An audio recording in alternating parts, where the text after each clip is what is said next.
Заяацхан манайхаа ингээд Кажу номер 8-аа season 2-ыг нь ярьж эхлэе. Лайк, сабаа дараад комент үлдээгээрэй. Ямар санагдсан? Шинэ дөрүүд нь таалагдж гинэ гой сэтгэлдээ үлдээгээрэй.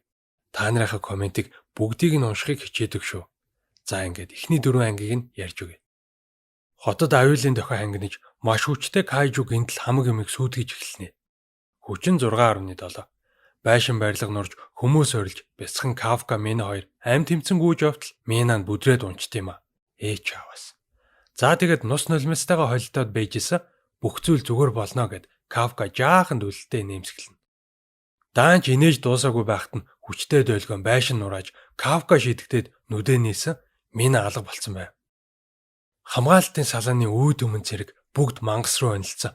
Ахмад Мина байшин дээр аврах том буутайгаа гарч ирээд Хибино Кафка үгүй Кажу номер 8 гэж хэлээд галлах тушаал өгнө. Бууны сумнууд бороо шиг шүршиж эхлэхэд Кафка яахчгүй усан буугаар буудуулж байгаа юм шиг л гараараа хаацсан байж дээ. Гэтэл гинэт тесрэлт болж жинхэнэ солиотой мангас болж хувраад асар хүчтэй энерги цацруула нисдэг тэрэг сөнөөхөд хүмүүс айж сандралдаад сүйд болно. Хүчин цөмийн бөмбөг шиг л дэлбэрэхтэй зэрэгцээд манай хүн сэрчт юм а. Йоо яшгүй зүүд байжгээд хамаг хөлсөн цовчихсан баярлж ягаад орноосоо унаатглаа.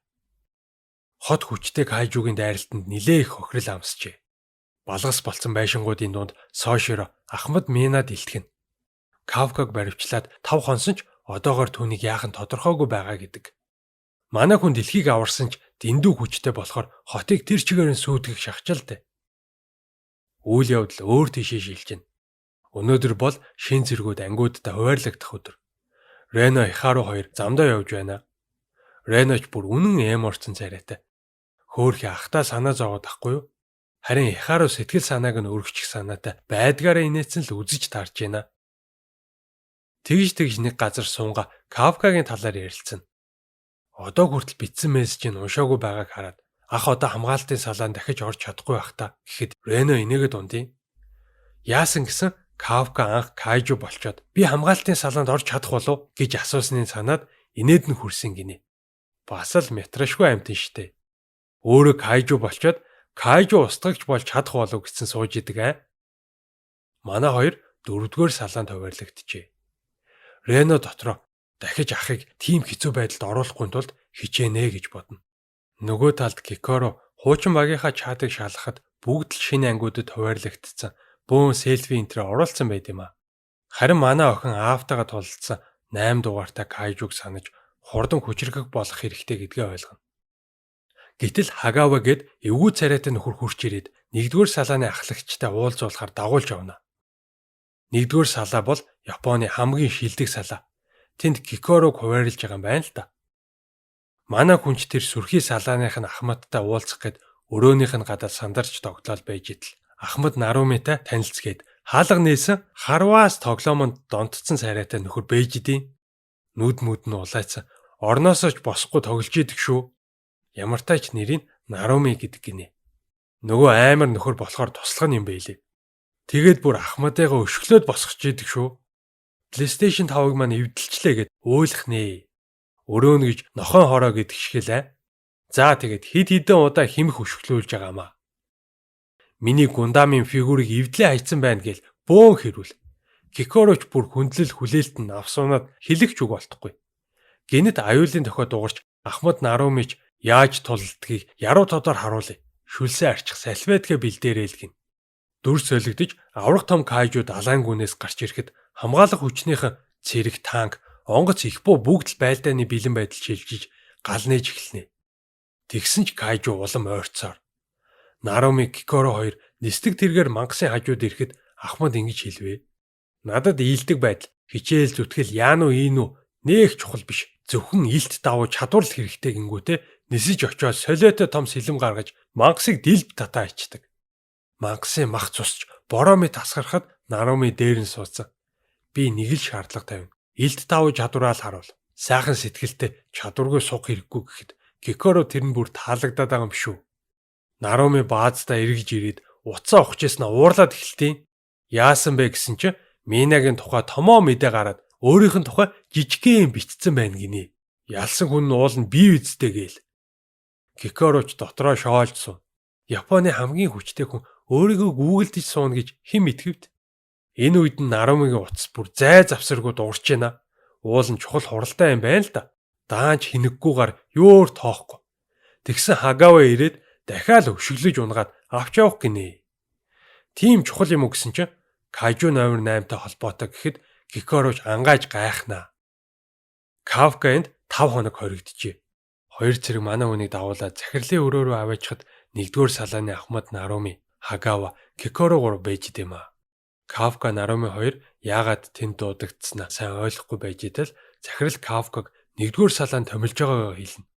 Хүчтэй Кайжуг хүчтэй багт нэгтгэхийг л хүсэж ийн гиндэ. Чамд боломж олгож байна. Хэрэг болох хүн гэдгээ батал. Үгүй гэвэл чи энд байх эрхгүй гэхэд Кафкагийн дургунд хүрсэн ч амьд үлдэхийн тулд зөвшөөрөхөөс аргагүй гэж бодоод амаа ангаагүй юу Наруми татгалзаж гин. Хамгийн хүчтэй салаанд би байхад л хангалттай гэдээ. Кикорогийн аав улам хүчрхэгжиж хөгжиж байгаа мангасуудын эсрэг бид ч бас сайжрах ёстой гин.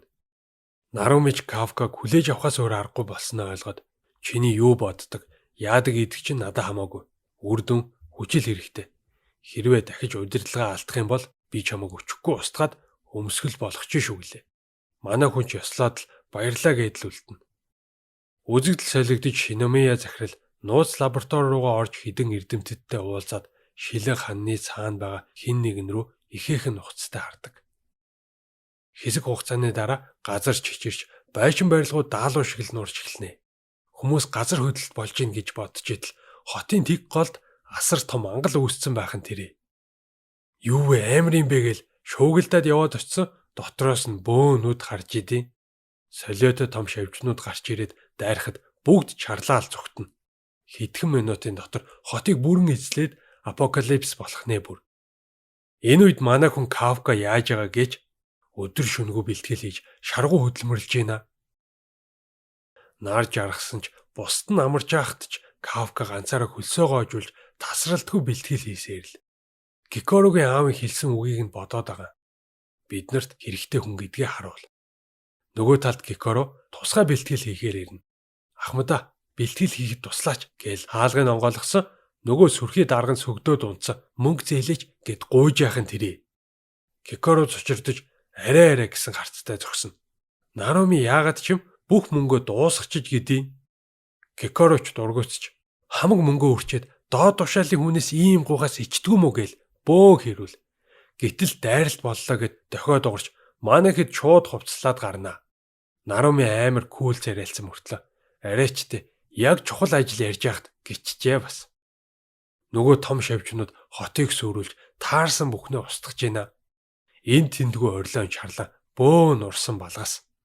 Хоёр хүүхэд үхтлээ айгаад нэг юмны ард нуугдсан ахын дүүгээ бүх зүйл зүгээр олно гэж тайвшруулна. Тэгсэн аврах шавж дайраад ирлгүй ахав. Хүү дүүгээ биеэрээ хааж Ахмад Наруми ирж аварна. Ахмад ирнэ гэдэл үглэж зогсноо хөрхий. Шавж амаа ангаагаал нөгөө хоёр ч ингээд үхтийм байж гисэн Наруми супер баатар шиг л гараад ирдэг. Хүү баярлсандаа нэрээр нь дуудсан чи нэг сүртэй харснаа. Ахмад хүнийг яагаад нэрээр нь дуудаад байгаа? Гэртээ хараад 10 удаа намайг магтсан пост оруулаарай гэж авдیں۔ Багийнхан өөрөө өөрсдөө хариуцсан хэсгийн шавжнуудыг цэвэрлэж дуусгах гинэ. Наруми Кафка Кикоро хоёрт даалгавар өгөхдөө манай хүнийг нэрээр нь биш Кайжу номер 8 гэж дуудаж энтер. Устгалын бүст орсон бүх мангасуудыг цэвэрлэх гэлээ. Энэ үед бааз дахь хяналтын ажилчид Кафкагийн биеийн байдал, нүүлгэн шилжүүлсэн иргэдийн байрлал, хорогдох байруудыг хянаж байв. Цэргүүд багаар ажиллаж Кайжунуудыг хөөн устгалын бүс рүү оруулна. Харин тэнд Кикоро хүлээсэн зогсож ийла. Манай хүний зэвсгийг нь санаж байгаа сте. RPG тоглоомоос сулгаалсан юм шиг аврах том сүх. Тэгээд аян цахилгаан шиг л дайран орж мангасуудыг хэрчиж өгнө. Бараг харж амжихгүй байгаа юм чи. Бүгд шоконд орно. Харин Кикоро өөрөө өөртөө хангалтгүй санагдаж сошиор нь надаас хурдан. Ахмад Мина надаас хамаагүй хүчтэй байсан. Би болоогүй байна л гин. Кикоро үнэхээр мундаг тулдаж ганцаараа бараг бүгдийг нь устгах нэ. Нөгөө хэд нь урам орж бас дутхгүй байхыг хичээнэ. Хагава Нарумид Кикоро чиний рүүхи байсан үеийнхээс хамаагүй илүү хүчтэй байна шүү гэсэн. За болоорой. Би илүү байлгүй яад ингээл ойрлно. Ингээд энэ шавжнууд газар дор чимээгүйх нуугдаад байж идэг амтад яагаад гинэт гарч ирээд хамаг юм босноолаа дундаг үлээ. Хачи юм да. Хэн нэгэн зориудаар удирдах байгаа байж болох уу? Тулааныг ажиглаа суужсэн дарга Кажу номер 8-ын чадварыг харъя гэхээр нь манай хүн сүрхий гэдгээ харуулах гэж байдгаараа хичээж байгаач дотроо айдасгүй үстэй л байлаа. Бүх зүйл ажиглалт дор явагдаж байгаа учраас ганц л алдаа гарвал тоглоом дуусна. Кафка бүтэн хувирлгүй дайраад үтсэн болохгүй байлаа. Төрүүчийн удаа Кайжуга удирдах чадахгүй Кикорогийн аавыг алах шахснаа бодоод бүрэн хувирхаас санаа зовоод байдаг. Гисэн ч оролдоод үзнэ. Маш хүчтэй энерги хоригдлогдчихсэн яг хувирах дээр гацдیں۔ Да. Зүгээр л шилшил бот усэрдэг. Яач вэ гэд манай хүн өөрөө ч ойлгохгүй байжсэн хяналтын ажилчид Кажу номер 8-ын яг доор хонжуугийн хүч мэдрэгдлээ гэж орилдож дохио хангинуулж эхэлнэ. Тэгсэн хэн гараад ирдэг гэж Кайжу дугаар 9. Кайжу номер 8-ын хүч мэдрэгдээд гарч ирсэн юм да. Арай чи юм бишэстэй гингүүтээ манай хүнийг хуруугаараа дохиол буудаа хайчтیں۔ Кафка дахин нэг удаа хувирах гэж оролцсон ч чадсангүй. Би л очихгүй бол болохгүй нэгэд Наруми өсрээд гараад ирсэн дугаар 9 гинэт 2 болж хуваагдана. За тэрнээс гадна өмнө нь устгасан бүх кайжунууд иргэн амилж эхэлдэг. Цэргүүд хөөрхий чадлаараа л буудаж хахад дугаар 9 хуруугаараа хөнгөн дохиол будаа олгоод байгаа. Кайжу номер 8 би чамааг устгахчаад асар их хүчийг чинь авах болно доо гэд манай хүнийг бүр алах нэ. Кафка хичнээн хичээсэн ч хувирдгүй дээ. Хувирахгүй л бол суг амтэн штэ жаагаас. Дугаар 9 хамаг хүчээ хоригдлуулад буудах гэжид л ашгүй авралын минод Кикоро гарч ирээд голоор нь хуваагаа ичдэг. Тэгсэн ч мангасгүй дахиад сэргчдیں۔ Өнөөдөр чамайг заавал дуусгана гэд Кикоро дайрахтаа бэлдэнэ. Яг энэ үед нь дугаар 9-ийн хуулбар Наруми дээр очицсан ингэж хэлнэ. Чамайг гэлс дуусгачаад явж дугаар 8-ыг устгахад туслах гээд байна гэсэн Наруми зүгээр байгаарай. Дугаар 8 чинь Руки гişүү. Харин би энэ багийн ахмад нь шүү гэхэд Кайжу шууд л дайрлгүй яах вэ?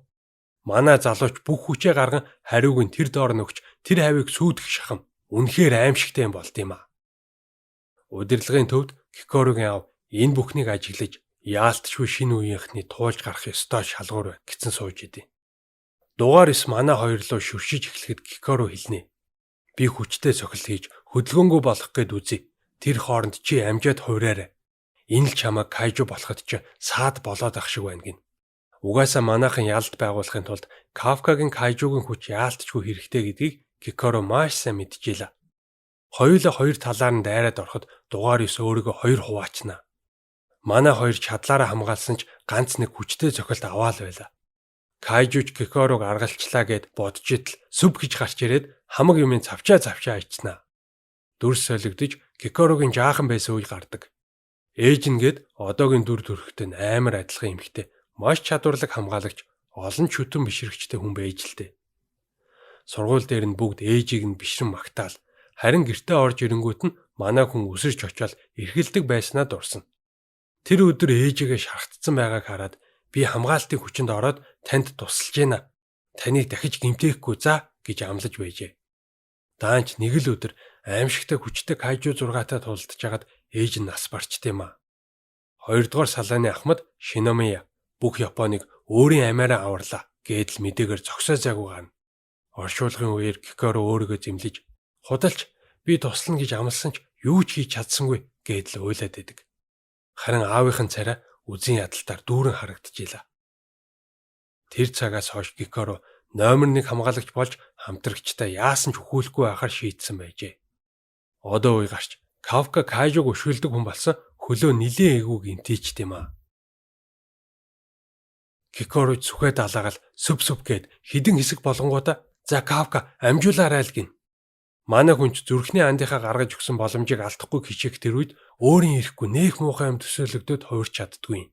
Хэрвээ би удирдлагаа алдаад нэг мэдсэн Кикоро багийнхнаа бүгдийг хідэ хайцсан байвал яах вэ? Кайжу номер 9 хамаагүй байж өөрийнх нь дотор бөөн зөрчил тэмцэл явагдаад хувирч чадахгүй байсан юм шиг байгаа. Тулааныг хинж байгаа дарга цэргүүд яах вэ? Дараагийн төлөвлөгөөнд орох уу гэцгээж идэл Наруми асуудлыг зохицуулахаар гараад ирэлгүй яах вэ? Тулааны хүч нь 98, 99, бараг 100% болчихж байгаа юм шүү. Шин зэвсэг гаргаж ирээд галт сэлмэр шавжны хөлнүүдийг нь тас авчиж нөхөн сэргээгдэх боломжгүй болгоно.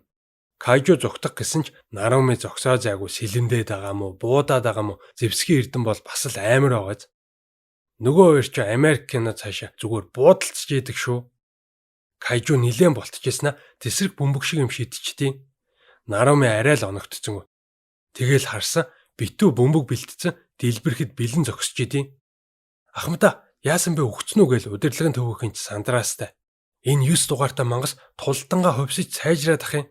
Өөрд өмнө нь ийм юмтай таарч байсангүй. Яалтчгүй л next level байна даа л гэцгэн. Тэгсэн.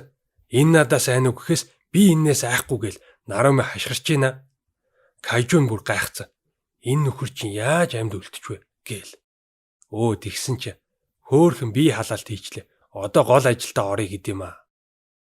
Нүд нь Кайжугийн шиг байна да гэд номер 9 хилж дуусаагүй байтал солиод том нүх гартал нь буудаа ичдэг. Нарумигийн нууц зэвсэг Кайжу номер 1-ийн нүдээр хийгдсэн. Дайсныхаа тархины сигналыг уншиж хаашаа хөдлөхийг нь урдчлан мэдэх чадвартай. Тийм болохоор энэ дайралтаас бултах бараг л боломжгүй. Кайжу номер 1 ирээдүг харах чадвартай аимшигтай мангас байсан гинэ. Наруми бүх биеийг скан хийж цөмийг олоод яах ихэн зургу хідэн хэсэг болгоо ичдэг. Удирдлагын төвийнхэн ч бишрээстэй. Кикорогийн аав Хибино Кафка одоо чиний ээлж гээл дотроо шивнэнэ. Энэ үед Кафка Кикоро хоёрын тулдж байгаа Кайжу нөхөн сэргэж манай хоёрыг байхгүй болгож байна. Кикорогийн сүхийг хуглаад Кафкаг нэлийн хүнд гэмтэн. Манай хүн газар унчихсан. Өөрөө өөртөө ярьдیں۔ Би хөөрч чадахгүй хамтрагчтай алчихгүй гэдгээс айж байна гэл амар драматик шивнсэн. Кикоро холбоогоор сонсцсон байлгүй ах уу. Биднийг бүгд орд үз. Ахмад Мина, Соширо, Рено бид нар хамгаалалтын хүчнийхэн штэ. Чи өөрийгөө ч бас оромжлоод басаад байгаагаа мэдэж гин үг нь. Кафкач зөрөг орж нэрээ чиний зөв. Ийм кул дайчинг би яаж алж чадах вэ гэж бодоод хамаг анхаарлаа төвлөрүүлээд дахин нэг удаа оролдоод үзнэ. Кикоро эргэж харснаа. Яасан уддсан бэ гэсэн манай хүн ашгүй Кайжу болсон байд юм а. Зогсоо зайгүй буцаж амьлаад байгаа Кайжунуудын эсрэг бусад хамгаалагч нар жаахан балраа байж идэл холбоогоор Кайжу номер 8 гарч ирлээ гэсэн мэдээ ирж баярлуулна. Мөөгөн толгойд тэгсэн чамаа Кайжу номер 8 гэж мэдээд ийсэн юм а гингүүтээ нэг сонир хашгираал бүх үхсэн ёожуунуудыг зомби шиг амьлуулцдаг. Кафка Кикоро баярлаа. Би өөртөө итгэхгүй л байсан. Та нарт бол 1000% итгэж гинэ гэд инээн. Инээн ч гэж ийм царайг одоо яг ямар царайч гэх юм дээ те. Энэ шавьчнуудыг чам даатгах уу гэсэн Кикоро юу гэж дуугүй байх вэ? Надаар иймхэн юмнууд устгуулах гэж байгаа юм бол өөрөө олигтойхон тулдаараа даал гин. Кафка дайрал орсон мөөгөн толгод хөлийн оосорлонгуудаа амар том хоёр буу гаргаад ирдэг. Тэгэл ярдгаараа баахан юм ярьж идэл манай хүн амар хурдтай нүд ирэмхийн зур цөмлөөл гарсан. Шавьжныхын цөмийг нь сугалцсан зогсож юм чи. Чиний цөм бас тэр хавьд байгаа сте гэснэ ганц алгадаад устгахчнаа. Тэгэл харваас бүр өөрийгөө мэдэрсэн. Би бодоод байсан номер 8-ын хүчийг ерөөсө бүрэн гаргаж чаддгүй байлээ. Гээл бороо шиг асаргах сумнаас маш хурдтай бултаад хан ман дээгүр гүгэл лааж байгаа юм чи. Өмнөхөө бодоход одоо хүчээ мэдрээд бие удирдахад илүү амар болцсон байна гинэ. Мөөгөн толгойд өөрхөнд баригдсан ч ганц үсрээл өөрийгөө суллаж маш өндөрт нисээд пуужин шиг дайрч орно. Номер 9 цохилтын хаанга чи ч өмнөхөөсөө нэг л өөр болцсон байх чинь гэжсэн пүф гээл гамбар болчт юм аа. Хяналтын өрөөнийхэн бүр шокроод ам нь ангаацсан. Кайжу номер 8 жинхэнэ хүч нь ийм байжээ гээл. Нөгөө амар царайтай ах хүртэл гайх юм шигтэй гэж мэгцэн. Кайжу номер 8 хонжиг ялчглаа гээл бөөн баяр болцоож исэн Кикоро хараахан дуусаагүй байна гэдэл авраг шавьчнуудыг устгахсаар байлаа. Аав нь энэ залуу үеийнхэн үнэхээр сүрхий юм а. Үргэлж миний хүлээлтээс давахын л гэж шүү. Хоёрын хоёр Кайжуг баг хохирлгүй устгасан нь үнэхээр гайхалтай. Эдний салаа яалтчгүй бэстэн юм а гин. Кафка буцаж хүн болоод Кикоруудаа гараа зөгчөөд л цаашаа алхаж идэл захирагч. Наруми, Хибино, Кикоро сайн ажиллаа гэд юм а. Манай хүн ч аавда амьдралдаа анх удаа шахуу магтуулж байгаа юм болохоор уйлхаа шахна. Харин Нарумид нэг л сонин мэдрэмж төрөөд идэг. Мөөгөн толгойд Кайжу номер 8-ыг устгаж хүчийг нь өөртөө аавна гэд байсан цаад зорилго нь юу юм болоо гэд бодж идэл хяналтын төвд Кайжугийн дохио илэрлээ.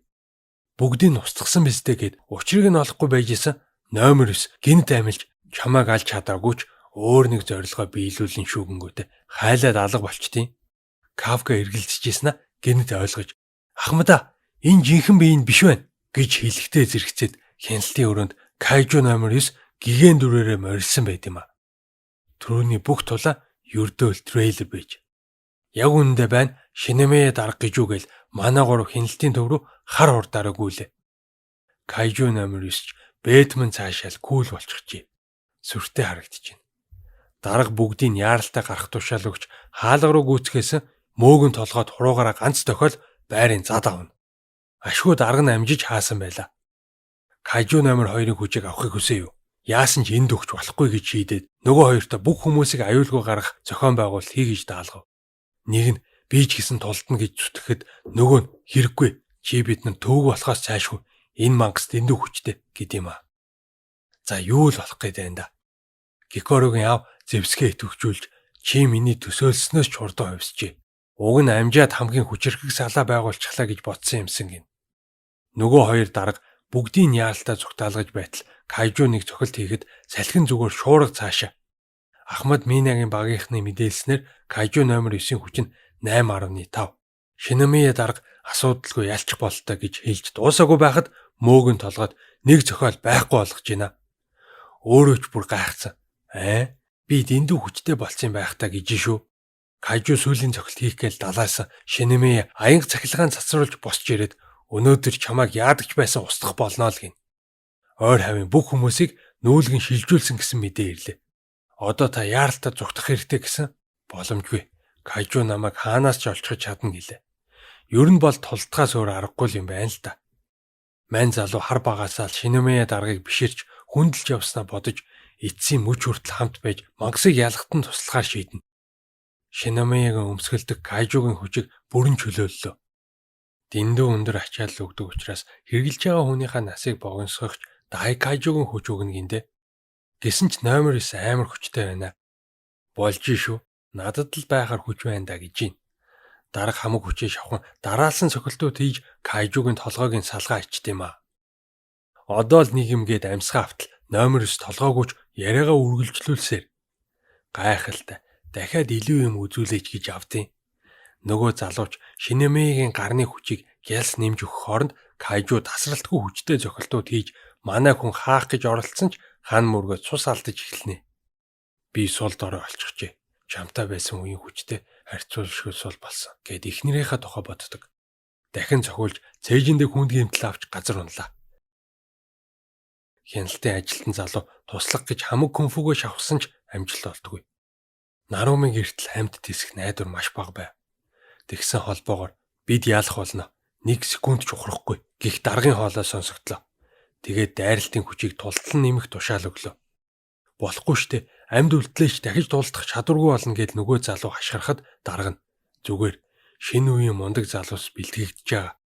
Би өнөөдөр өөрийгөө золиослоод чамаагүй номер 9-ийг устгах ёстой гэд эхнэрийнхээ номер 6-тай хийсэн тулааныг бодно. Шинэмээ хүчээ төвлөрүүлж байтал Кайжугаас маш хүнд цохилт ирвэ. Үзэгдэл салгидж жаахан Гикоро ундж байна. Аав ээж нь охиноо хамгаалтын хүчинд орохоор шийдсэнд нь гайхаж бас дотроо жаахан омгшчээдэг. Анхнаасаа л ойлгомжтой байсан. Хоёр Кайжу устгах гэж охин шүү дээ.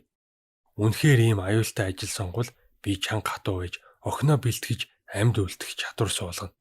Эрхлүүлэх ажлыг харин чам даатглаа шүү аава гэд ээж нь инээмсэглэнэ.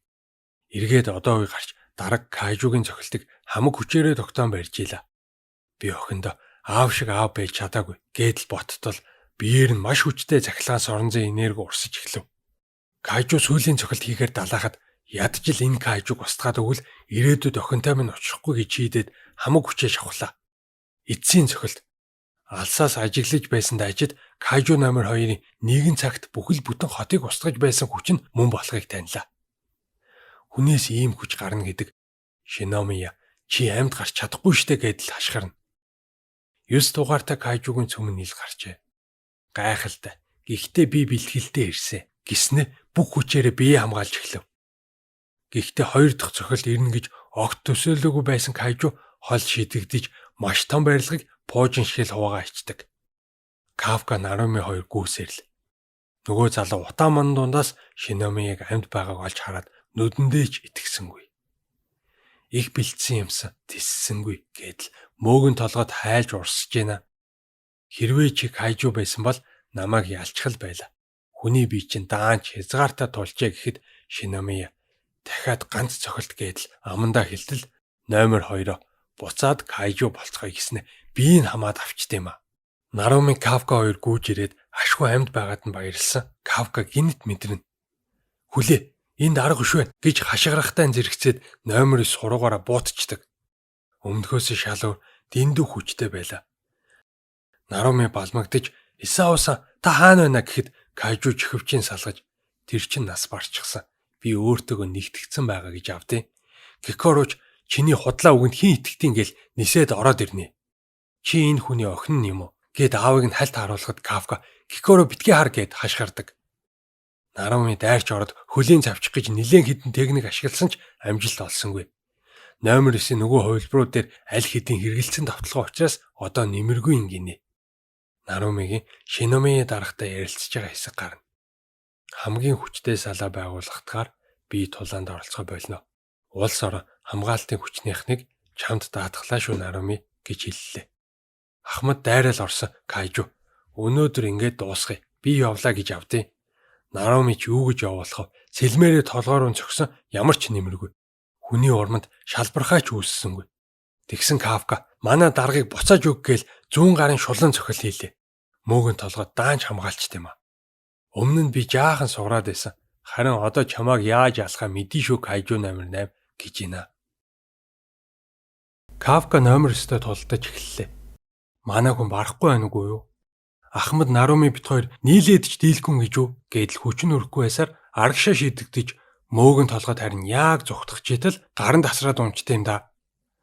Наруми ч аянга сахилгаан гэлэлцүүлж дайрч ирээд төр зогсоохт нь Кафка амжиж ороод гэд сэсгийнх нь хойгийг эвдлэн. Чамааг өнөөдөр яасан ч зүгтаалахгүй дээ. Кикоруг яан гинэ гэдэл хамаг хүчээ хоримтлуулж жинхэнэ мангас царайлж агаад нистлэн цохино.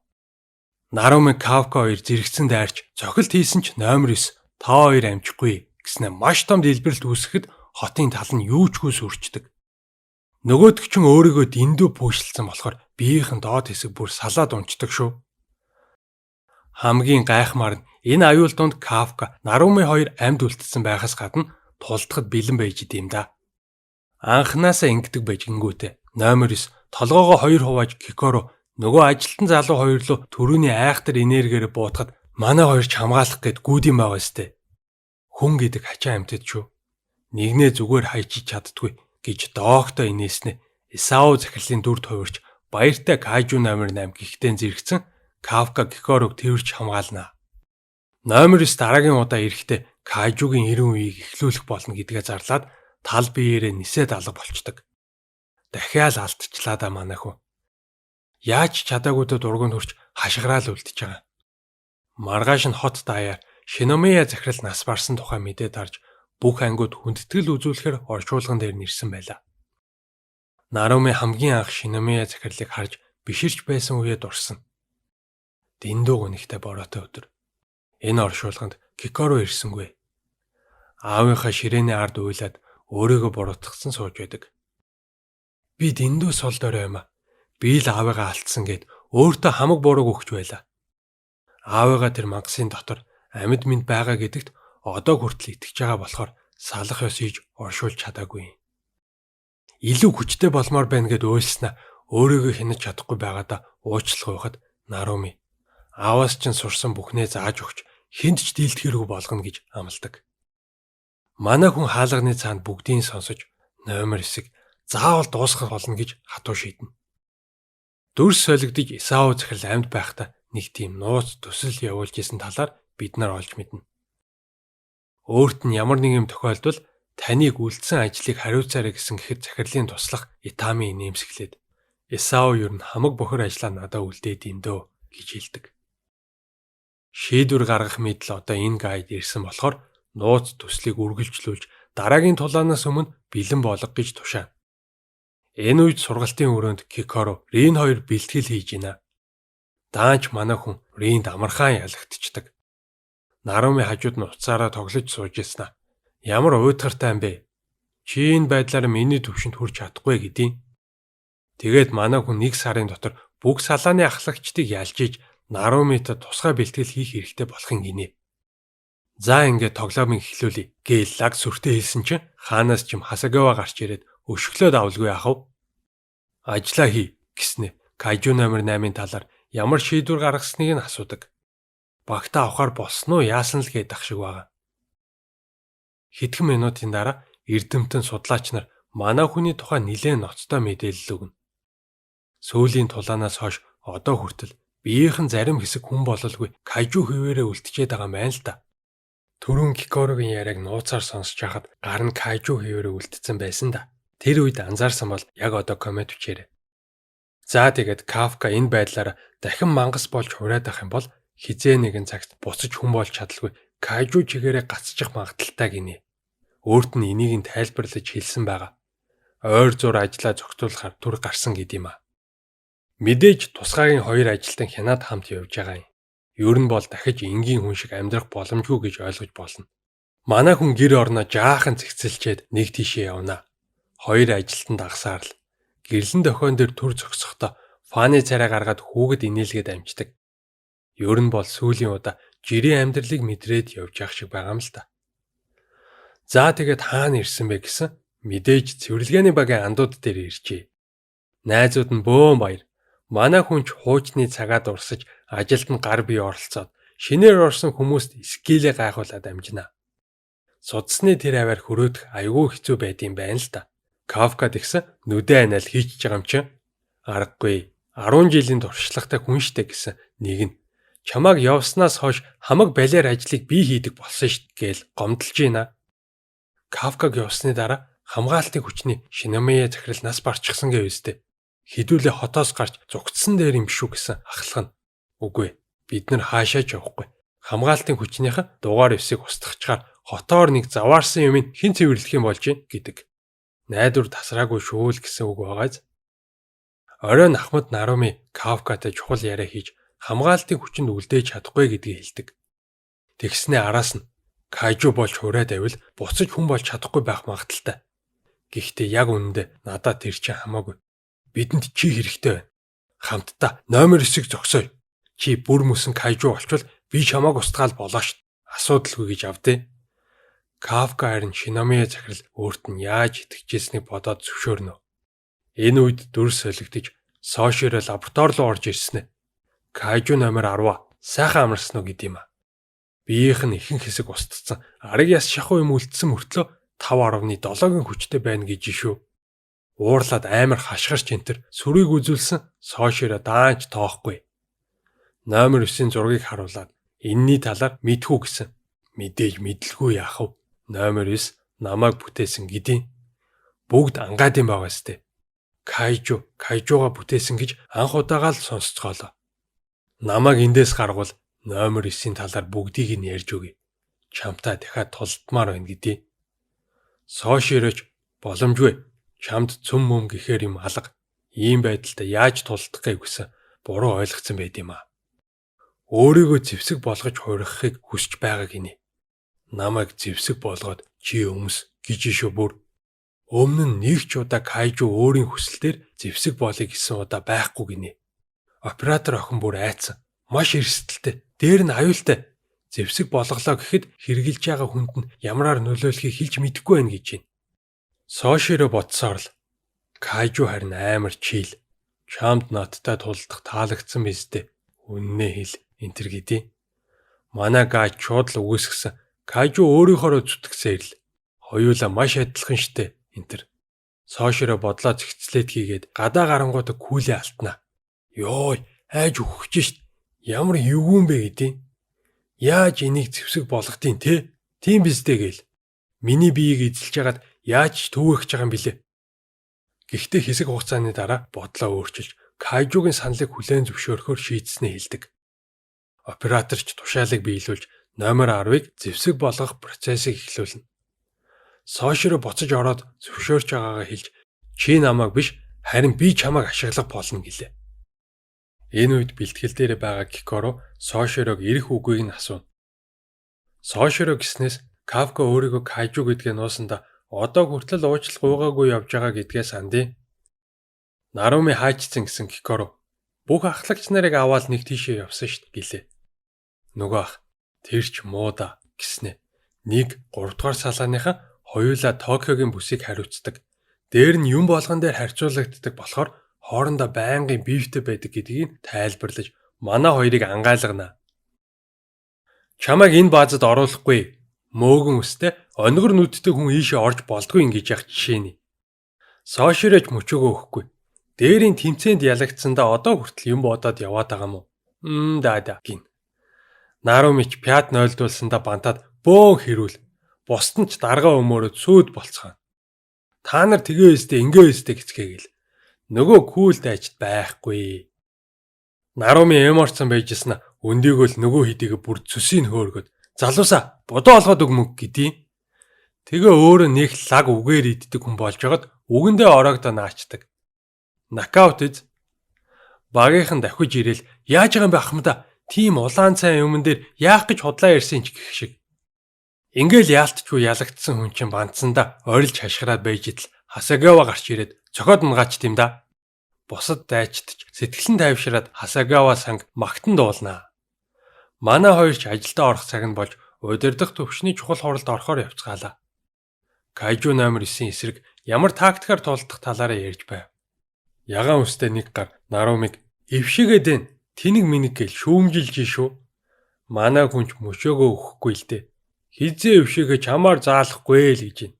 Та нартай өнөөдөр маш гоё тоглоомын гар танилцуулъя. Бүх төрлийн компьютер, ноутбук, Steam, Android болон iOS үйлдвэрлэлийн системтэй утас, таблет, Nintendo Switchтэй Bluetooth эсвэл донглоор холбоод тоглож болно гэд боддоо. Cool байгаа сте. Би та нарт танилцуулахын тулд эхлээд өөрөө хэрэглэж үзсэн. Ганцаараа эсвэл олуулаа холбоо тоглоход маш амархан. Гарт амар эвтэйхэн. Утасгүй учраас төртөд байхгүй. Алсын зайнаас чөлөөтэй удирдчихна. Гарт чичиргээ өгөх функц нь бас айгүй гоё юм байлаа. Утас шиг Type-C-гээр цэнэглээл болоо. Энэхүү бичлэгийг хүрэхэд дэмжиж ажилласан Unitec Mongolia-да баярлалаа. Хэрвээ та нар сонирхож байвал эднийхтэй холбогдоорой. Надад бол маш их таалагдсан шүү. Доор description хэсэгт мэдээллийг нь оруулчихна. Өө залуусаа, одоо болцгоо гэж нэг ахмад хэлсэн. Ажлын цагаар ууж байгаа юм байж та зүгээр дутчихаа л гэцгээж байна. За тэгээ эцсийн эцэст хурал эхэлж Соширо Кайжу номер 9-ийн тухай шинэ мэдээлэлтэй болсон гэдгээ илтгэнэ. Товчхондоо нэг салаад ангаараа энэ Кайжугийн эсрэг зогсох боломжгүй гэлээ. Чи яаж мэдсэн гээл Наруми асуув. Номер 10-аас олж мэдсэн. Манад хоригдож байгаа юм.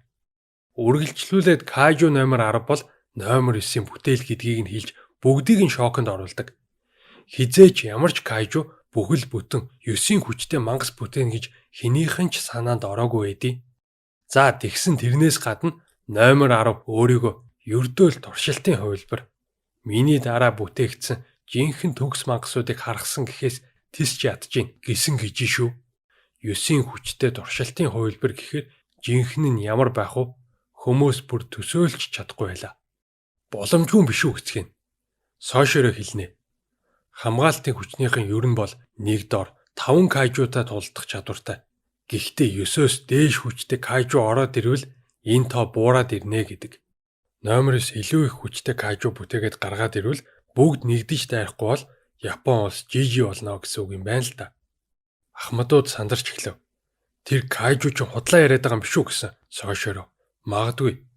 Гэхдээ тайлангийн үзүүлэлтээс харахад кайжунуудын дундаж хүч 2.6-аас 4.8 болж өснөөс үзэхэд үнэнч байх магадaltaй гэнэ.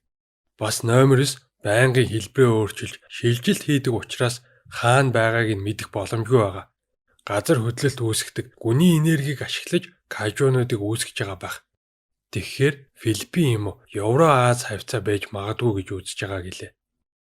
Ахмад Мина хэлнэ.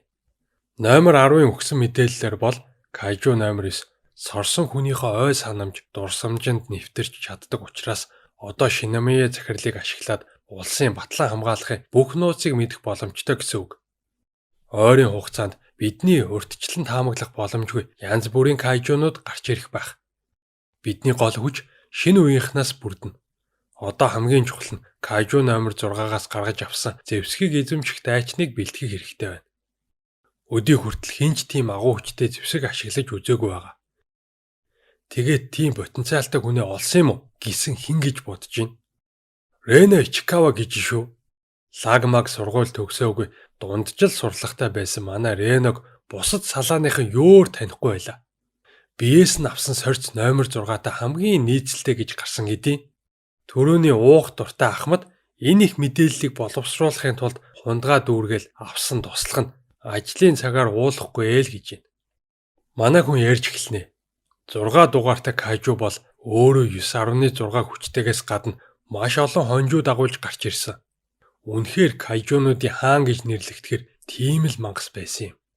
Тэр үед Ахмад Шинамия олон салаанаас бүрдсэн том баг удирдах амжилттай устгаж чадсан ч дэндүү их хохирол амссан. Тэр хотод ховорхон ордог, нэвсийсэн цастай тэр гонигт өдөр одоо ч хүмүүсийн сэтгэлд өөрд үлдээжтэй. Тийм хүнд хэцүү ачааг ийм залуухан хүд өөрөөлөх нь байна штэ. Гиснэ далимдуулаад уух гэ наадын. Туслах нь уулахгүй байсан. Ингиж уянгийн хальтаа ярьсан ч ууж болохгүй юу те гээд байгаамаа. Энэ үед нь Рено Ахмадын өрөөнд орж ирлээ. Дампуу барай ах чинь Реногийн салааны Ахмад юм байлээ л дээ. Манай хүн өөрийгөө номер 6-гийн зэвсгийг эзэмшихэр болсон гэдгийг мэдээд үнэхээр их гайхна. Кайжугаар хийсэн зэвсгүүдийн талаар сонсч л байснаас биш харж байгаагүй л гин. Чадварлаг нэгний гарт бол энэ зэвсэг Дай Кайжуг хормын дотор устгах чадвартайч үргэлж бүгдийн төрөнд явах ёстой байдаг болохоор эзэмшиж байгаа хүн нь амиа алдах магадлал маш өндөр байд юм да гэж Ахмад нь тайлбарллаа. Тэр дундаа номер 6-гийн зэвсэг бол хамгийн хүчтэй, хамгийн аюултай нь гинэ. Даргын хувьд ингэж хэлж болохгүйч Ахмад хүний хуваар зөвлөхөд чи энэ саналаас татгалцсан дээрдэ гэдэм бүр.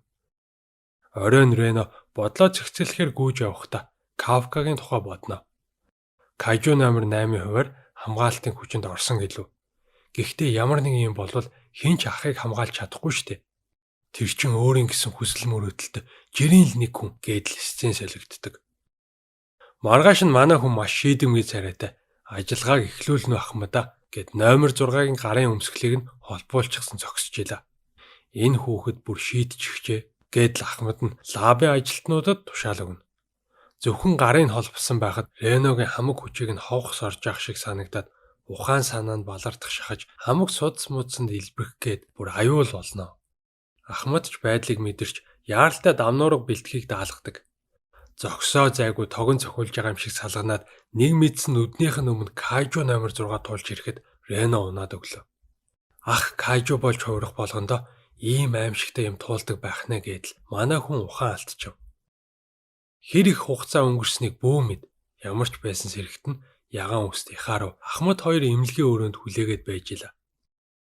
Мэдэж авбуу зөвхөн гарын холбоход ингэж байгаа юм чи бүтэн өмсгөлийг нь өмсвөл яах юм шиг байна л гин. Би дахиад хэлье. Татгалцсан дээр шүү гэд Ахмад ятгахад ихааруу дэмжнэ. Рено тэр хоёрын яриаг тоосон шинжгүй. Би зэвсгийг хүлээн авнаа л гэж байна. Бүр шийдсэн байдаг шүү. Энэ байдлаараа тулаанд орвол чи дорхноо чад болно штэ гэж Ахмад дотроо хашгирсан ч юм хилээд нэмэргүй нөхөр байна гэдгийг нь ойлгоод бэлтгэл хийх 1 сарын хугацаа өгье. Устгалын ажиллагаанд явуулж номер 6-гийн өмсгөлийг эзэмших чадвартай гүгчин шалгах болно гэлээ. Үзэгдэл солигдож бид нар ягаан уст ихааруугийн оюутан байсан үе дээр очино.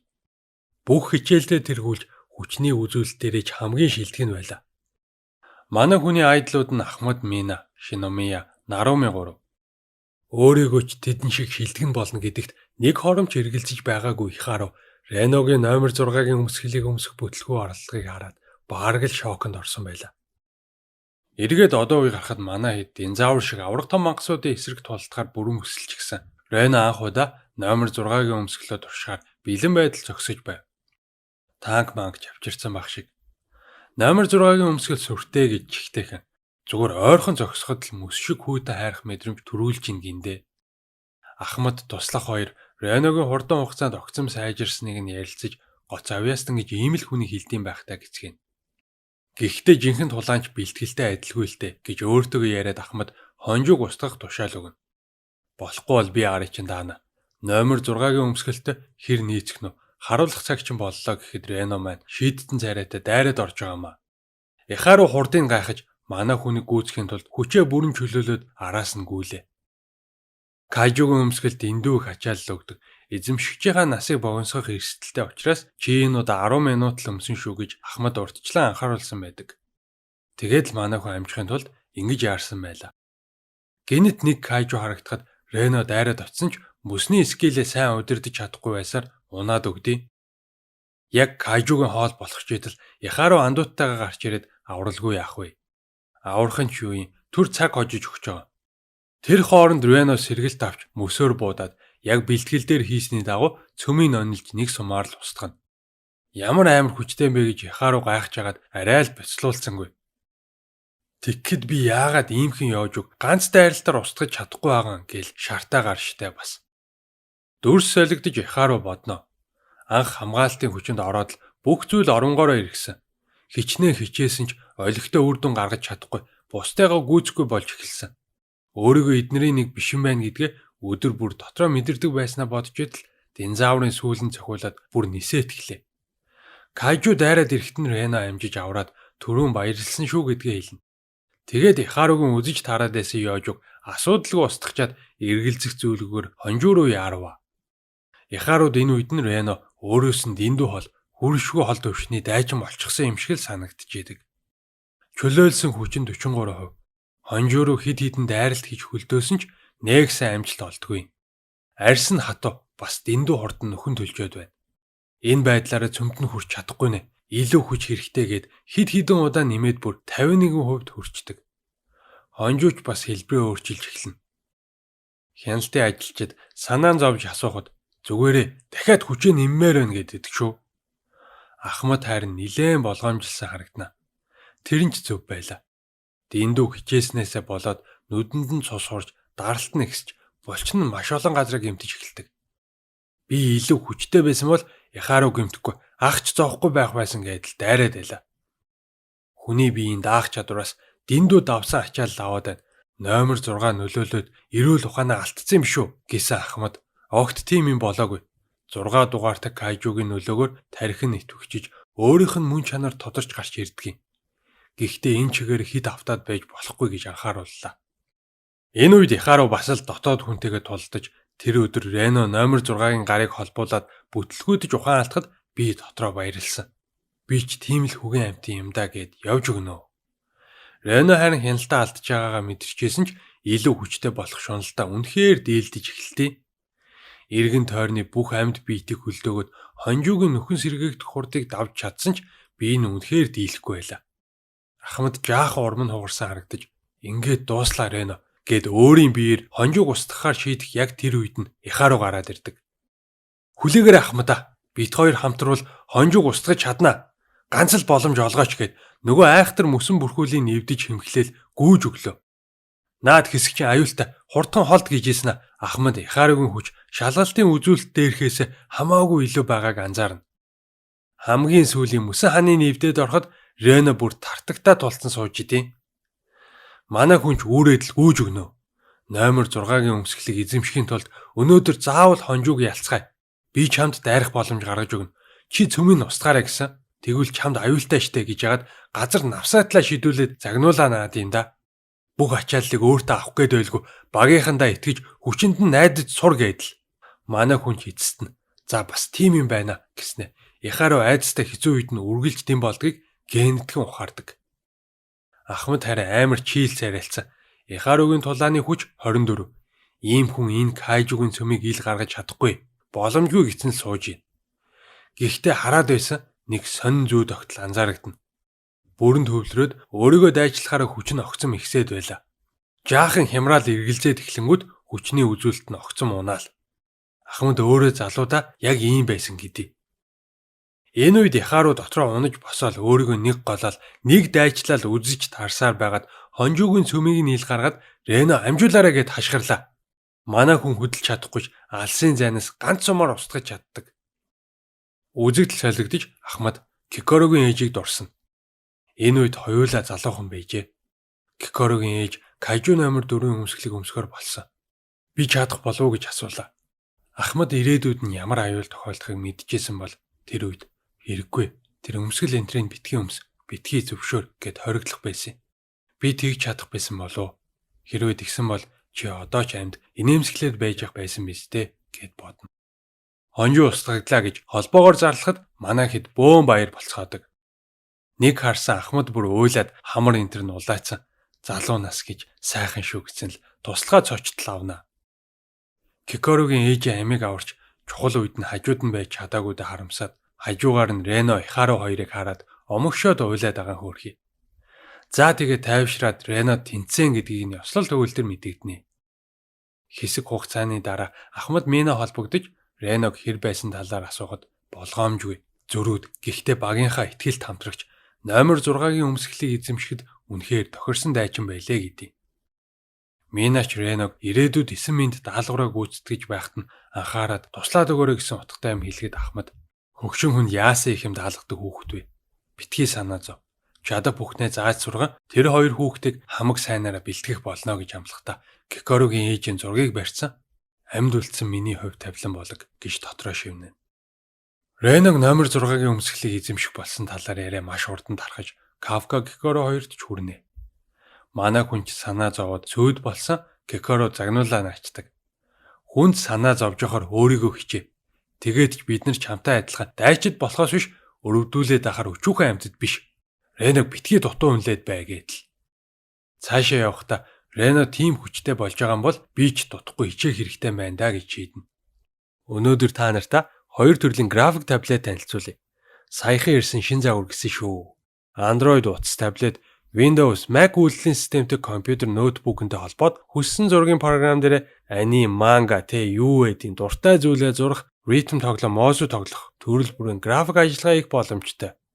Хоёулаа 16,000 төрлийн үзэгний даралт мэдэрдэг болохоор ямар ч тасралт хоцролтгүй бүр үнэн гоё смут зурагд юм билээ. Гараараа цаасан дээр зурж байгаа юм шиг л нарийн ажиллагаа гаргаж болно гэсэн. XP Pen 640 хаан ч аваа явахад амар жижигхэн хэмжээтэй хөнгөн авсаархан болвол UG брэндийнх нь Bluetooth-ээр утасгүй холбогдсон байлээ шүү. Гоё байгаа сте. Үзэг нь өөр дээр нь хадгалагдчихдаг. Өөнөн хөөрхөн загвар байлээ. За тэгээ сонирхч ивэл Vinitec Mongolia руу чатаар холбогдоод аваарай манайхаа. Оройн Кафка дасгал хийгээ жаахан юм орцсон л байж илаа. Рено өөрийнхөө хүчээр ингэж чатаа хийж хахад би яаж ийн? Ер нь бол хинт ч хэрэггүй амта. Хамгаалтын хүчнийхэнд би биш, Кажу номер 8 л хэрэгтэй гэд гүн юм орцсон байж идэл хямаргүй гэдг нь ийм бэжиж бас миний суудлыг булаана гээд байгаа гэсэн соширо зогсож идэм да. Манай хүний гайхч амжаагүй байтал аянга цахилгаан шиг юм хурч ирээд алах шахнаа. Кафкач баг өмдөндөө тусаасан байх уу. За пранк байсан юм аа. Хин гэдгээ нуусны чинь шийтгэл гэж авж гин. Үгүй би уг нь уучлахгүй байх гээд боломж олдохгүй байсан гэсэн.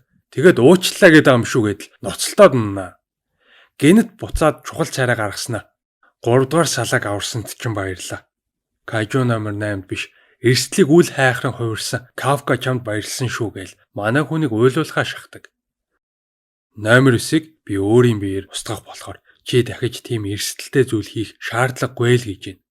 Манай хүн өөрийн ирэхгүй нулимсан урсаж баярлаа. Гэхдээ би өөрийнхөө хүчээр хүлээн зөвшөөрөгдмөр байна. Минад, Ренод, танд, бас Кикоруд. Гэхдээ би өөрийнхөө хүчээр хэнийг ч хамгаалж чадахгүй штэ. Найзуудыгаа шаналж зовж байгааг дахин харахыг хүсэхгүй байгаа болохоор Кажу болж тэднийг хамгаалах болно. Сошироч шийдсэн царайг нь хараад юу ч хэлээд нэмэргүй хүн юм да гэж бодсноо. Тэгвэл дагаад яв. Бэлтгэл хийж илүү хүчтэй болгоод өгье гэлээ. Манай хоёр явсаар эртний нэг сүм дээр ирдэг. Кажугийн дайралтанд өртөж нас барсан хүмүүсийн дурсгалыг хүндэтгэх газар. За тэгэд бэлтгэл нь эхлэндээ. Мангас центр болж хөөрөлгүй цэвэр биеийн хүчээрээ тулдъя. Хэр сайжирсныг чи харъя гэлээ. Манай хүн ч аминдаа хичээгээл байгаа. Даанч навсаатлаа зодуулах нь тодорхой. Би ч үнэхээр суг юмаа гээл унж явсан. Чи сайжирчихжээ гэж явдیں۔ Өдөр бүр залхууралгүй бэлтгэл хийсэн чинь яалтчгүй мэдэгдэж байна.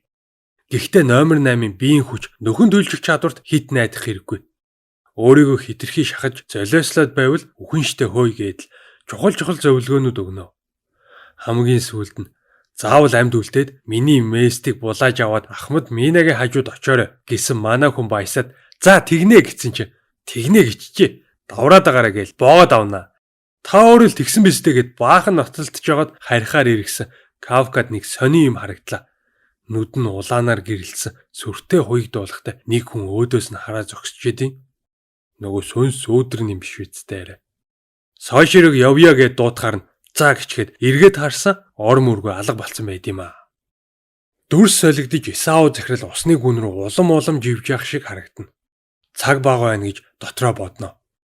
Энэ үед манай хүн дид Ахмад сошироогийн удирдлагад ор чанга хатуу бэлтгэл хийж ийлээ.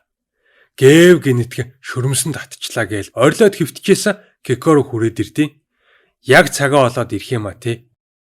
Зэвсэг ашиглаж чаддгүй хүнд яг тохирсон техник нь байна да гээл үгээр идэж гинэ. Зүгээр агаараа амар хэцүү бэлтгэл шүү. Өөрөө хийгээд үзгээл манай хүн орилоостой. Тэгсэн Шиномия захирал өдөр бүр энэ бэлтгэлийг хийдэг байсныг сонсоод овоо нэг юм тайвширдаг. Кикоро тэгсэн хураалгацсан байсан уцыг нь авчирж өгөхөөр иржээ. Нөгөө хидтэйгээ холбоо барих цаг чинь болсон байхаа гэдэл яваад өгнө. Манай хүн өрөөндөө ороод яг уцаар ярддаг дээрээ тулсан чинь баах юм бодоод эргэлзээ наачнаа. Олон төмний нүдэн дээр баривчлагдаад явснаас нь хойш 2 сар өнгөрчээ. Таг байж ийснэ гинэт залгаад юу ч гэх юм. Намайг номер 8 гэдгийг мэдээд юу гэж бодож байгаа болоо гэж хөлсөн цов бастай. За ямар ч байсан асаа гэсэн нэг нотификейшн ирлээ. Юу вэ тэгсэн араас зогсоо зайгүй мэдээлэл ирээд утас нь бүр дэлбэрхнээ. 503 мессеж ирсэн ч байх шиг. Кайжу гэдгээ нууцсандаа бантаа санаа зовоод байгаа.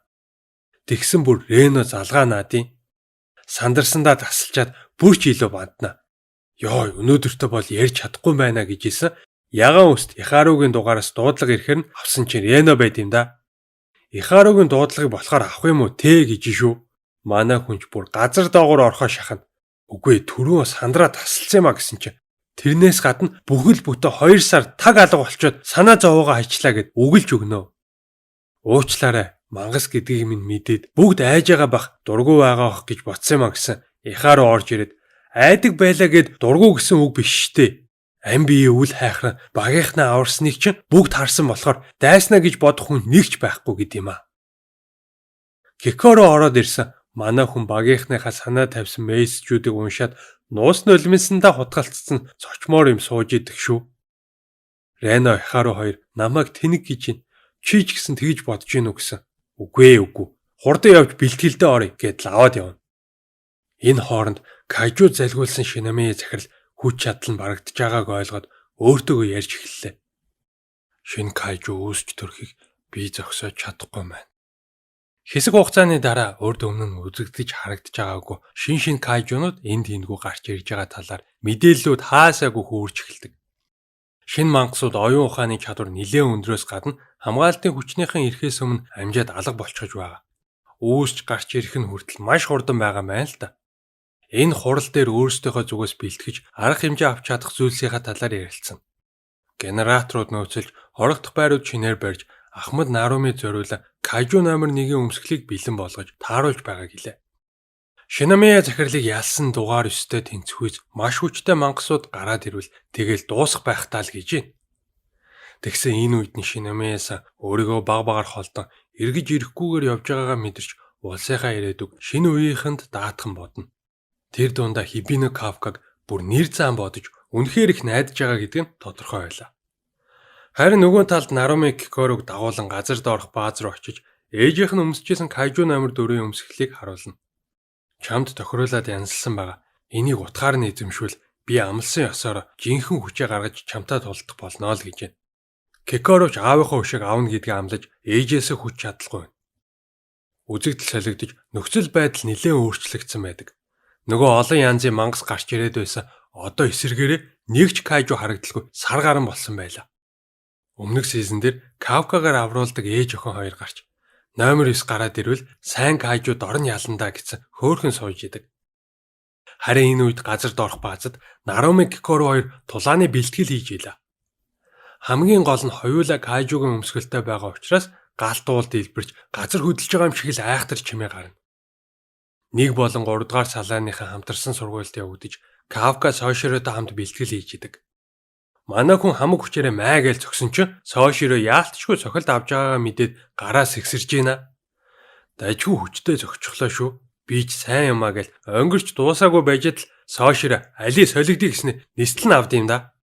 Болоогүй л байна да. Завсарлаад хоолоо ид гэхин тэр. Манай хүн ганцаараа 50 хооллох гээд дээвэр рүү гараад ирсэн. Ахмад Мина сууж идэв. Эргээл зогтох гэсэн. Хаач чаа наашаа ирээд суу гэж шүү. Яаж мэдчихвэ? Аргагүй шилдэг хамгаалагч юмаа гэж салгаж явсаар хажууд нь суулаа. Юу хэлэхээ мэдэхгүй гацж төгдрээд байжсэн. Мина ингэж ярина. Наам гүн байгааз мангасууд үнэхээр л бүрэн устсан юм шиг санагдчихэв. Гэхдээ тэгээгүй л дээ. Төр зургийн нам гүн байдал. Тэгээд багынхаа дурсамжийг ярилцаж Кавка тэр үед найзуудынхаа хамгаалагч удирдагч нь өөрөө айжсэн ч инээмсэглээд зоригжуулдаг байсан болохоор Мина ерөөсөө айдгүй байснаа хэлнэ. Би ч жоохондоо сүрхий байжээ гэсэн Мина. Одоо ч хэвээрээ Тачикава баазыг чийл аварсан. Гэхдээ би одоо чиний ард нуугдах шаардлагагүй хүчтэй болсон болохоор өөрийгөө золиослох хэрэггүй. Хамтдаа бүх кайжуг устгах гэж амласнаа санаж байгаа үстэй л гэж. Манай хүнч мэдээж саналгүй яах вэ гэсэн Мина огтхон ч өөрчлөгдөөгүй байгаад нь баярлахын хажуугаар жаахан санаа зовж өөрийгөө хүчилж инээдэг нь хүртэл хിവэрэ байх юм гэж бодно. Яг энэ үед Токио хотын төв хэсэгт сурагч охины дүрд хувирсан кайжу нэг дайралтаар маш олон хүний амийг авсан хэрэг гардаг. За дараагийн анги эхлэхэд нэг тансаг ресторанд ямар нэгэн хүлээн авалт болж байгаа шиг байна. Кавкагийн цэвэрлэгээний багийн нэг ахын охин хормоо хийж байгаа гинэ. Манай хүнийг ирж амжихгүй гэдгийг мэдж байгаач суудлыг хадгалж үлдээгээд бүр зургийг тавьчвал яах вэ? Муу ёртон бэ. Арайч тентнэ гэцгээгээл байж ила. Яг ёслол эхлэх тэр мөчөд тэнгэр харанхуйлж аврах том кайжу дайраад ирдэг. Хамгаалтын хүчнийхэн эхний дуудлага авч дуусаагүй байтал энэ тэндгүй анхааруулга асч гамшиг болж байгаа нь тодорхой боллоо. Хормын зочид айж сандран бүгд зогтож цэвэрлэгээний багийн ах шархтсан хүргэнээ үүрцэн миний охиныг ганцаарнг нь үлдээгээд үзээрэй гэсэн л гүйж явсан. Кайжугийн аврах том сарвуу хан цөмлөхдөө охиныг нь алгадаад нугаачхаас гадна идэхгээ дайралгүй яах вэ? Ахч гараа хазаж цус гаргаад намаа гэд би энд байна гэж хичнээн хашгирсан ч кайжу охиныг нь дээшин шидэд яг амрууга хийх тэр мөчөд Нарумын гарч ирээд сүп гэдэл мангасыг устгана. Хяналтын өрөөнөөс бүх хамгаалагчдын тулааны хүчийг чөлөөлөх тушаал өгөхөд бүгдийнх нь биеэр аянг цахилгаан гүгшиг болж Ахмад Наруми нүд ирэмхийн зур баахан кайжу устгаа ичдэг. Хасагава Ахмадад сайн муу хоёр мэдээ илтгэн. Сайн мэдээ нь 1 болон 3 дугаар салааныхаа Токио хотоор таран байршиж кайжунуудыг амжилттай устгаж нүүлгэн шилжүүлэлт маш хурдцтай явагдаж байгаа бол муу мэдээ нь өөр хотуудаарч кайжугийн дайралт идэвхтэй байгаа болохоор бусад салааныхаа Токио руу ирж бидэнд туслах боломжгүй байна гэлээ. Том хотууд, цахилгаан станцууд, холбооны цамхгууд гих мэт рүү зоригтой дайрч байгаагаас харахад яавч жирийн мангасууд биш бололтой. Кайжу номер 9 эргэн иржээ гэж Наруми дүгнэ. Энэ үед Кикоро номер 4-ийн өмсгөлийг өмсөн тулааны талбар руу явхаар бэлтгэжээдэг. Генерал Хитами ээжтэйг үнэхээр адилхан байгаа биз? Тийм үү Саав гэд Шиномея захиралтай дотроо ярина.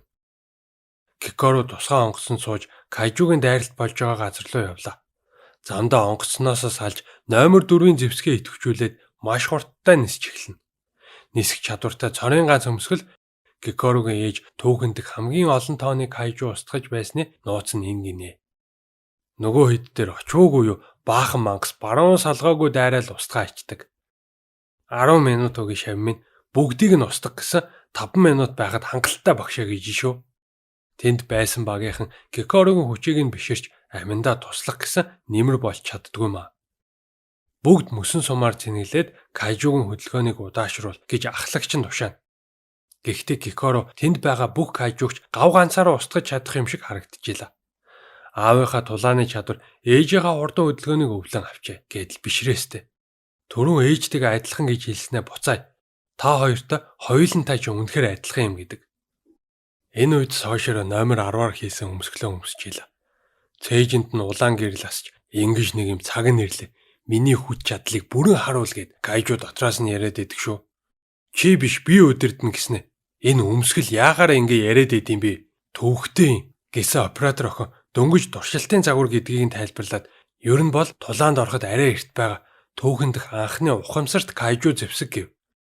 Хог дээр хаягдмааргүй байвал миний удирдлагаар явна гэд дахин сануулад байхад л кайжу нисдэг тэргийг ивдээд төлөвлөгөөгүй газар буучих жишээ нь. Айгуу дураараа юм а.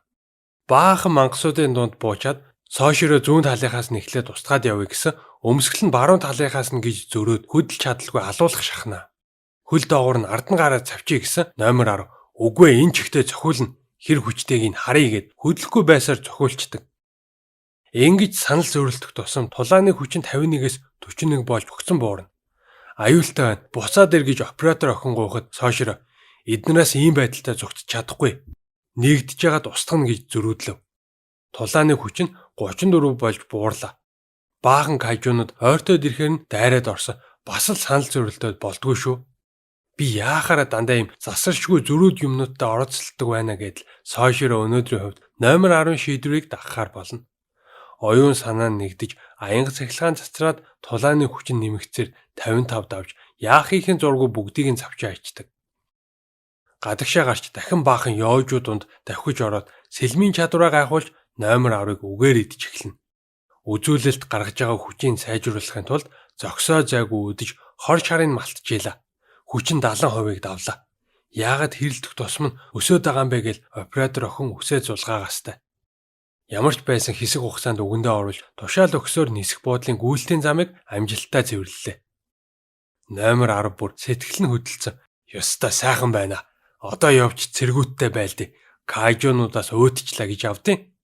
Юун галзуу юм яриад байгаа. Явъя. Наа сүүлээ газраас аваач гэдэл бөөн хэрүүл. Нисэх буудлыг Соширо хяналтандаа авлаа гэсэн мэдээг сонсоод Наруми мөөгөн үстэй өнгөрөө царай харагдчихлаа гээд байгаамаа. Энэ үед нь замын төгжрөл ихтэй хамаагүй тулдах боломжгүй газар 6 авраг кайжуу нэг дор гараад ирчихсэн байлаа. Кафка намайг тэргүүн шугамд гаргаач гэд гуйсан зөвшөөрөхгүй. Чиний хувирлыг номер 9 мэдрээд хүрээд ирнэ. Чамааг яг чухал хэрэгтэй үед устгах ажиллагаанд оролцуулна гэж тушаана. Яг ингэж ярих хооронд нь мангасууд авраг тамд галаар буудаж нөхцөл байдал маш эвгүй болж эхэлдэг. Холбоогоор Ахмад Минагийн хоолой сонсогдож 20 км-ийн цаадах баазад байгаач холын тусгаалтай авраг буугаар буудаж байгаагаа хэлж нэг сумаар 2 кайжуг унгаатглаа. Бусад хамгаалагч нар бүр шок. Яар айр юм бэ гэцгээл. Итами генерал хүртэл Нарумигаас хавь илүү байгааг нь биширч дэлхий дээр түүнтэй тэнцэх хүчтэй хүн одоогоор алга гэвэ. Мина авраг кайжуг бүгдийг нь амжилттай устгаж тухайн бүсийг цэвэрлэлээ. Манай хүнч бөөн баяр болж Минаг магтаж омогшоод зөөд болно. Бүх багууд хариуцсан хэсгээ мангасаас цэвэрлсээр байлаа. Ингээд ялчих юм шүү гэд хяналтын багийнхан баярлж итэл Наруми Кикоро хоёрт нэг сонин мэдрэмж төрж эхэлнэ. Өчнөө олон кайжуу дайрж ирсэн ч тийм их сүрэл дагуулсангүй. Дугаар ус ингээд зогсно гэж байхгүй дээ. Цаана нэг юм байх л ёстой гэд ярьж хооронд кайжуу номерс Кафка гарч ирээгүүд гайхчихлаа. Гэхдээ хоосонгүй гэсэн сууж идэг. Гэнэтхэн газраас ус алгаадж 9-өөс дээш хүчтэй нилээн хідэн кайжуу хид хідэн газар гараад ирвэ. Наруми, Мина, Соширо, Кикоро ногоон үст ахлагчийн эсрэгч бас нэг мангас гарч ирэх тэр үед хяналтын төвөөс тушаал ирдэг. Эдгээр мангасуудыг бүгдийг нь дугаарлаж нэрлэх болно. Дугаар 11, 12, 13, 14, 15 дугаартай кайжуу Шинаме Кикорог олчихлоо гэснэ. Хувирч дайрахаар бэлтгэхэд манай хүн бүгд ухраад гэж хашгирвуугүй юу маш хүчтэй дэлбэрэлт үүсч тэнд байсан 6 ажилтан байхгүй болж байгаамаа хөөрхий. Анхнаасаа бидний бодсноос өөр зоригтой байж хамгаалтын хүчийг тараан байршуулж агаад устгах санаатай байсан юм байна. Итами генерал нөхцөл байдлыг яаж шийдэх талаар бодол олон суун. Ахмадын төвшний хид хідэн хүн нийлж байж нэг л ширхэг дугаартай кайжуг устгах боломжтой. Тэгэхэд ороод ганц жил болж байгаа хүнд энэ бол үнэхээр агтсан даалгавар. Гэх зур Наруми Кикород ганцаараа наад кайжуг устгах өөр арга байхгүй гэж тушаана. Кикоро өдөх хүртэл шийдвэрлэх чухал мөчид дандаа хин нэгнээс тусламж авч яснаа бодсон ч итгэлтэйгээр дайрахаар бэлтгэн. Хүч нь 84%-ыг давж аль хэдийн Ахмадын зэндаат хүрсэн гэдгээ харууллаа. Кайжуу номер 15-ч дайран ирж Кикоро хамгаалсаар. Сүнстэй байшингийн гол дүр баймар охин ч амар чадварлаг хөөе.